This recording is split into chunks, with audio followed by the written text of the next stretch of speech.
You're listening to Hey Biz Buds, the podcast. Here we chat about anything that revolves around what we do, entrepreneurship, partnership, and friendship.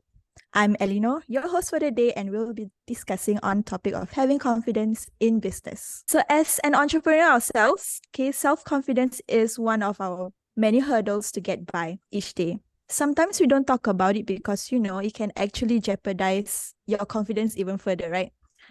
But how does one have low self-confidence or even a high one? So I want to share a little bit about myself today. I wasn't always the entrepreneur right from the start. So in fact, quite the opposite. I used to hate things I cannot do, like business, for example. So I was really good at the arts and design. So I honed that craft when I was a teenager. But when midlife crisis hits you, it kicks you in the Midlife butt. crisis Hey, and midlife, How quarter. old are you? I am going to be Feeling- triggered feeling with this. midlife crisis. Triggered all of us. Okay, guys. Sorry. Quarter life crisis. And then macam suddenly I have this sense of ownership. Macam I want to do my stuff. At the same time, it has to marry with business lah.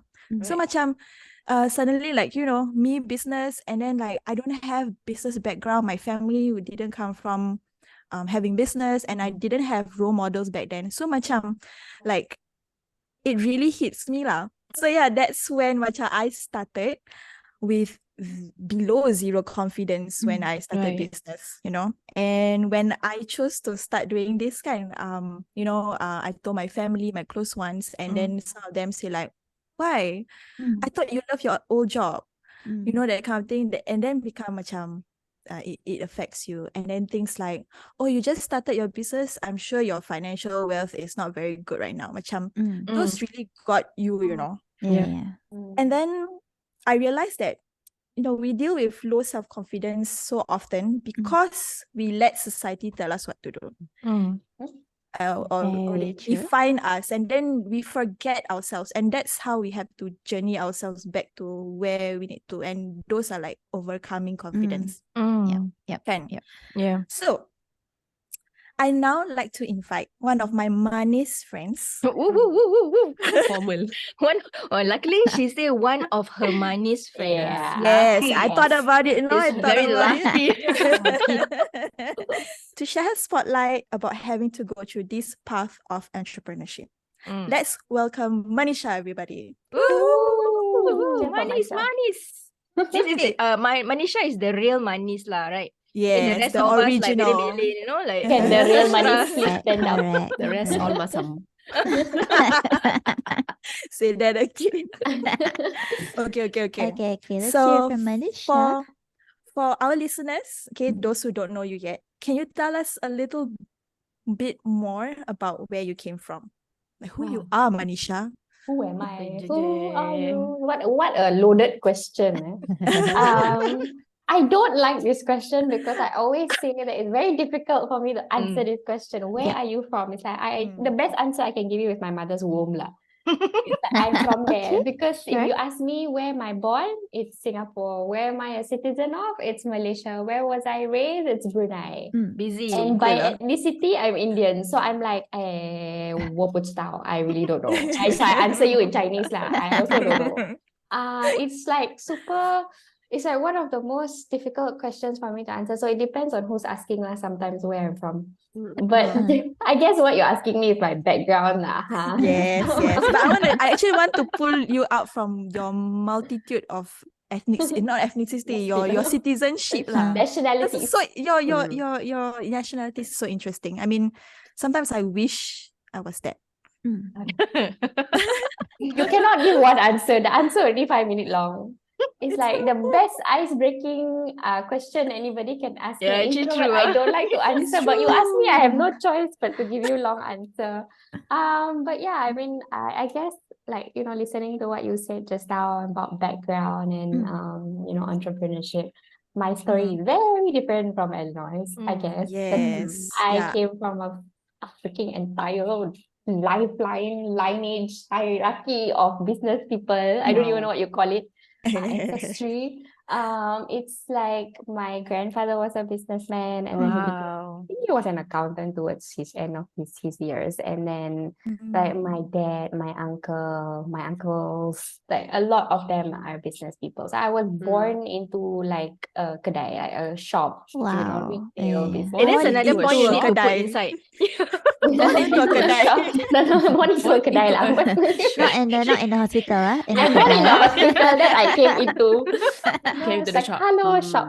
So there's actually a picture of me as a little baby. Like I'm sitting on my dad's office table, like like demanding position, like I'm a boss baby. I love that picture because it's like channeling who I am. Oh my gosh, you have to show that later. Yeah. No, it's Yeah, okay. you It's put in okay. the I video. see. Took it after. Put Took it.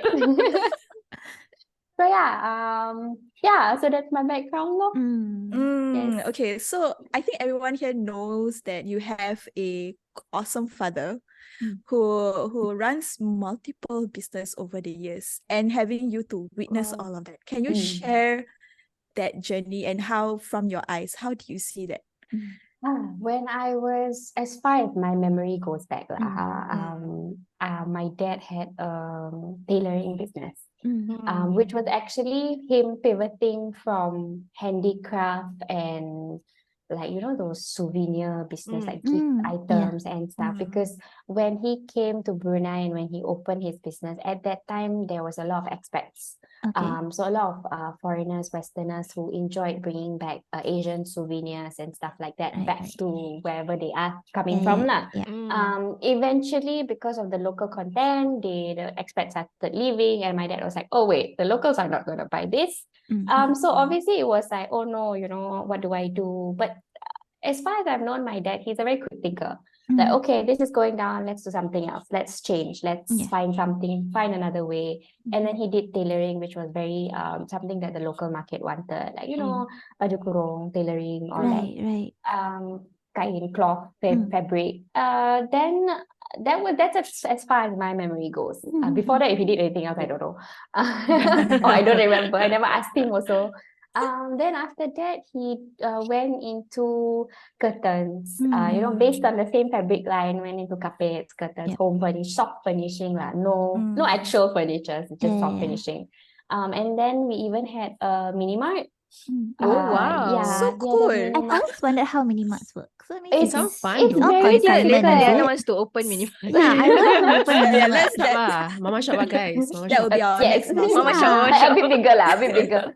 So I think it was actually a very cute thing, because one day I woke up from sleep and I told my dad, I was very young, and I was like, Pa, I had a dream that I was sitting at the cashier and I was like scanning like milk, and like how when you go to the Oh my kedai buncit or God. supermarket. Yeah. And then many years later, when I was in Singapore, he called me up and he was like, "I'm making your dream come true." And I was like, "What dream? Cannot remember." And he was like, "I'm opening a supermarket." But actually, he meant mini mart lah. Oh, it's I was like, "Huh? Okay."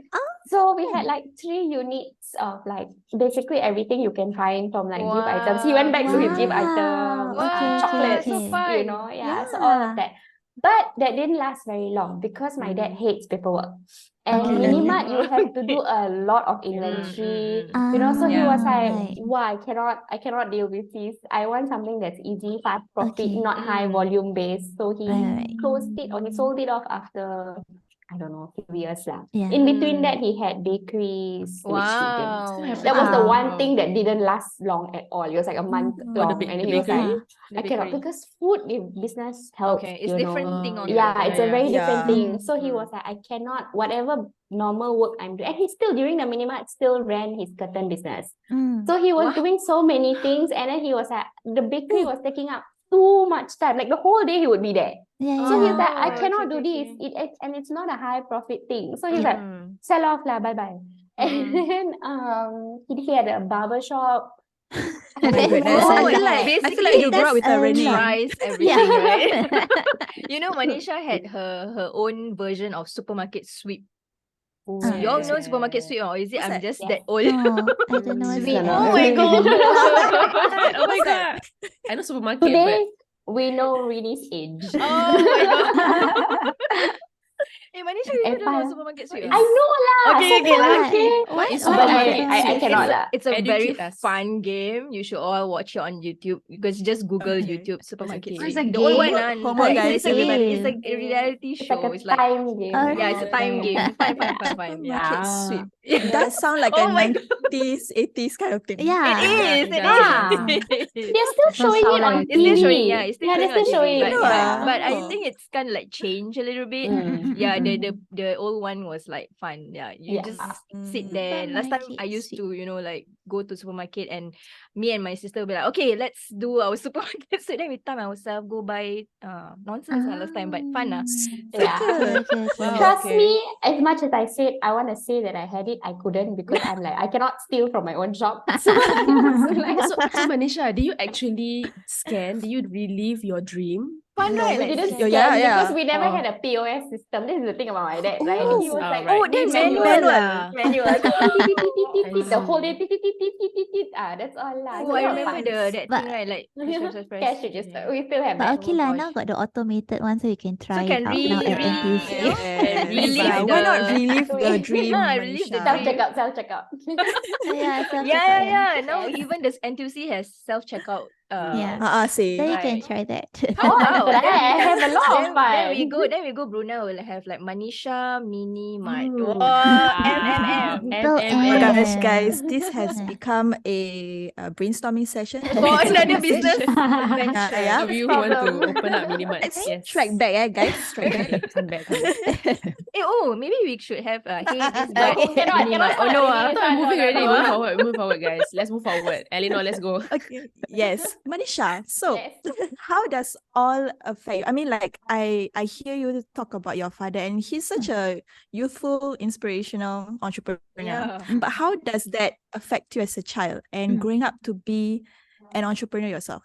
You feel pressure, not Um, like It is a bit pressurizing, and I think on the topic of confidence, a lot of people are like, "Oh, you're from a business family. It is like naturally. natural for you to do it too." But I think there's Mm. also a cultural issue here because as much as my dad is very supportive at times, he also is very traditional. Okay. So he does like sometimes when he sees I do business or he's like, "Are you sure you can do it? Like, why you want to put so much effort? Like, no need lah. Just let me handle you. Let me be responsible for you." Like very traditional in that sense. Okay. So the confidence of knowing how to do business, that's so solid. Right. There's no fear of jumping or taking risk.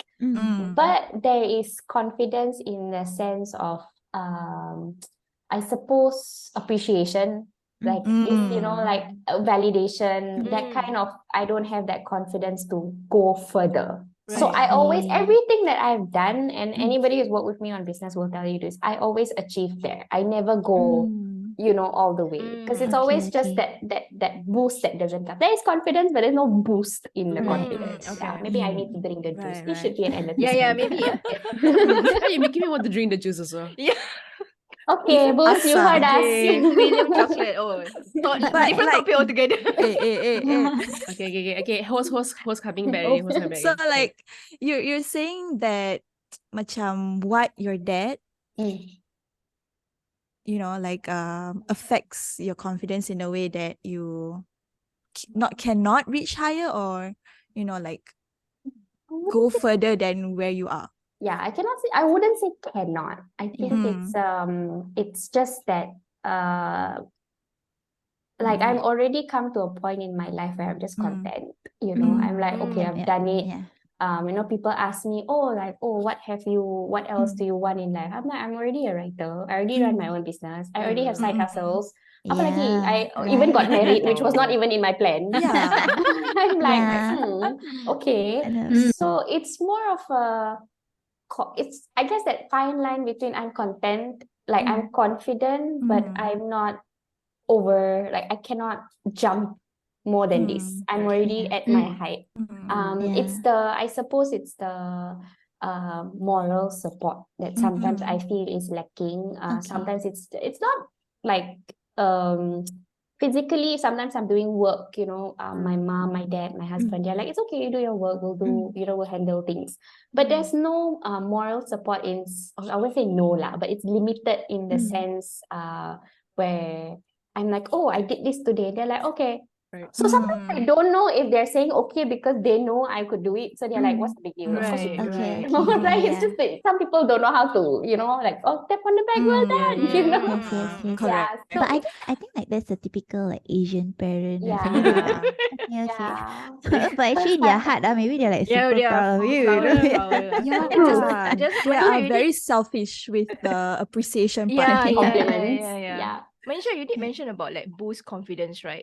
Is it because your dad maybe has experienced all the risk in the business with whatever business he has created? That's why maybe he wants to protect you a little bit, like don't, like go into that area because it may you may experience Yeah, heartbreak definitely. or whatever. Yeah, definitely it's the protectiveness because my dad is very protective. But also, so it's like how to say very bittersweet with my dad sometimes. So it's I know you can We do all it. do, right? Yeah, it's I know you can do it.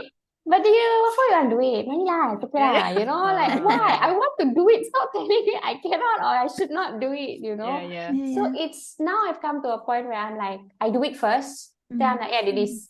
Then he's like, oh, okay. Like even the other day I had I do my scrunchies business on the side, right? Yeah. And I had the pop-up event for the first time. I've never done it. And I did it at my alma mater. So excited about it.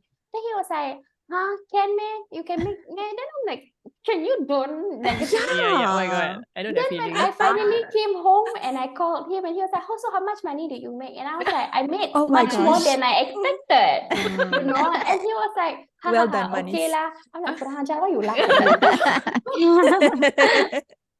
I don't laugh, Ken. I know it's small money compared to what you do lah, but let me be, Ken. Okay. So in that sense, You all the start confidence somewhere. exactly. So the confidence in that sense sometimes is a little sad. It's like it falls down.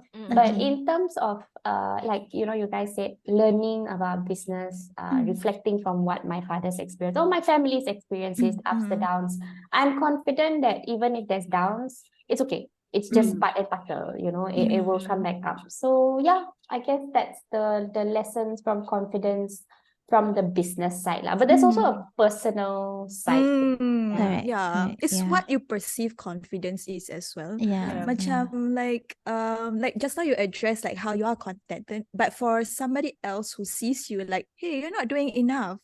So to them, like you're not confident enough to achieve greater heights. But if they hear your story, you're actually confident to be where you are right now. And I think that says a lot. Yeah, it does. It does. Like now I've moved into I've embraced a very big family right now. And like sometimes I feel like, oh, maybe people think that I don't do much because I work from home. There's that like imposter syndrome again. I'm a fraud. Please listen to the previous episode. Yeah. So, Two, is it? 1, 2, yes. Three. Oh my Three God. lah. Please Three. make up your mind.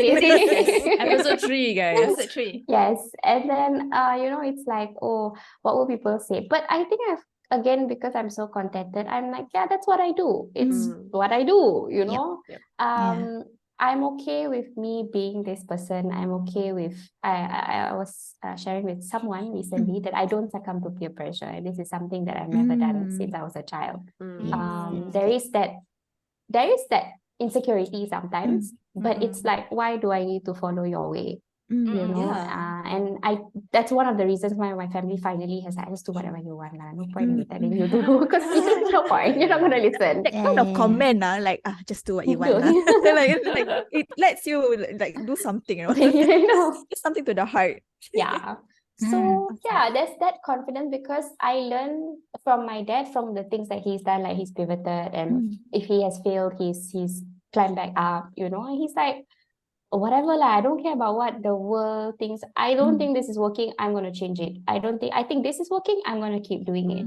So now he's at that age where he's retired. He still has 1,000 ideas in his head every day. I love it. Wow. I love it. But Yeah, no, we forgot to sit down with my dad. Yes. Yeah, you guys should sit Oh my together, I gosh, swear. yeah. But even But the thing is, like, how is he like confident of like, opening up like a bakery, like, thing of, I'm like, yeah, wow. My I dad mean, like, is, I guess because of that confidence that you can do it, it's like opportunity, I see the opportunity, Like, I try jump on first it. lah. Later I see whether it can work or not. yeah, Because cool he, lah. I guess in his head, my dad is funny because he never really studied in school. He hated school. But his favorite subject, completely opposite to his daughter, is maths. So he can do very fast mental maths right? in his head, So he's like, what's my risk?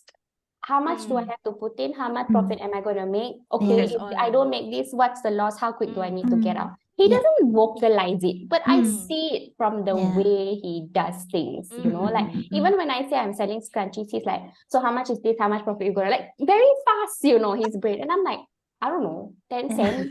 I don't know. Well, I I sell love because I like to that. sell. Yeah. So, we should have like off the road kind of like guests. Like we should invite your dad. Yeah. Maybe one day. I think Not first the we should typical invite all the ones. husbands. That was first. Not related to business, except one lah. But the No, but rest- you can ask lah. What is it like working with? Maybe my husband that's just going to be true. quiet Okay, and okay. smile. okay lah, the Like that answer will be only. okay lah. Then you ask him one question, he will be like, yeah, okay. One Like word that only. answer. They finished episode already. Yeah, finish. 1 minute only Shortest the episode episode. ever. So you see, guys, like confidence itself is not like the typical thing you've heard or expect it to be. Like if you hear from Manisha, I think it's really how you define confidence and work your way up from there. Yeah. So any last piece of advice for our listeners on this matter before we wrap it up? Find your own measurement for confidence. I love it. And I think for me, my confidence actually comes from me being alone. So I still, of course, I'm only human, I still want appreciation and validation, but there are a lot of times where I learn how to motivate or give confidence to myself, by myself, to myself, for myself. It's a very me thing. If I have to sit quietly in a room and like, you can do it, I will do it, because there's nothing to be embarrassed about to do that. Because if you cannot find that support from outside, just do it yourself lah. Don't let that hold you back. And if you can, find a group of crazy people like this, to support you all the time. Yeah, we should have a clapper. Yeah, everybody buy clapper, okay? Okay. Next episode. See the kind of support to build confidence by clapper. Yeah. Quite clever. It's even the Tired smallest. every time clap, tired, right? So clap, the clapper. Okay. I think I just want to say thank you to Manisha for really opening that up. That I think no one really has heard your story that often. Yeah, I'm so thankful that you get to share this with us today. Yeah, Okay. I mean, how many years we have? Yeah. I didn't even Manisha, know we you had a didn't know mini the shop. father. Yeah, the Ah, mama, the have a bakery. kedai roncit. And I got a mini marketing hack. yeah. Okay. Yeah. So that's it, my friends. If you're watching us on YouTube, do leave us a comment if you relate to any one of us, or if you're listening to us on Spotify, please be sure to share it with your friends on X, formerly Twitter, Facebook, Instagram, TikTok, anywhere lah. Yes. Okay. So this is Eleanor of Hey Bud. This is Hey Bud. Eleanor. Okay. One more time. This is Super. Okay, ready? Ready? 1, 2, go. So this is Eleanor of Hey Biz Buds, the podcast, signing out. See you guys in the next one.